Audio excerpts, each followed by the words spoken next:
It is the calm before the storm out there across West Michigan tonight. Here's a live look from downtown Grand Rapids where we saw some warmer temperatures today, but the big story is some strong winds that may be headed our way for tomorrow. Storm Track Live is showing us what's developing. Let's go now to Chief Meteorologist Bill Steffen. A lot of people, even down in the newsroom, are getting those phone calls about wind headed our way. Right, and there's a lot to cover here in the next hour. Let's start out with both the blizzard warning and the high wind warning.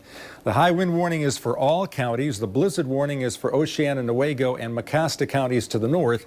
This starts at 7 a.m. tomorrow morning and lasts until 7 a.m. on Monday. The blizzard warning is for up to 4 to 8 inches of new snow, along with extremely poor visibility, blowing and drifting snow. Snow amounts will be lighter as you head to the south. We may pick up a couple, 3 inches of snow here in the Grand Rapids area and maybe an inch in Kalamazoo.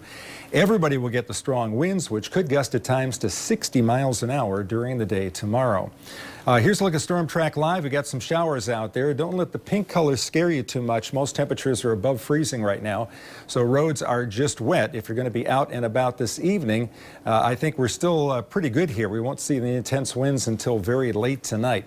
Very rapidly deepening low pressure system, which is down toward Kansas City, is going to lift towards Sault Ste. Marie.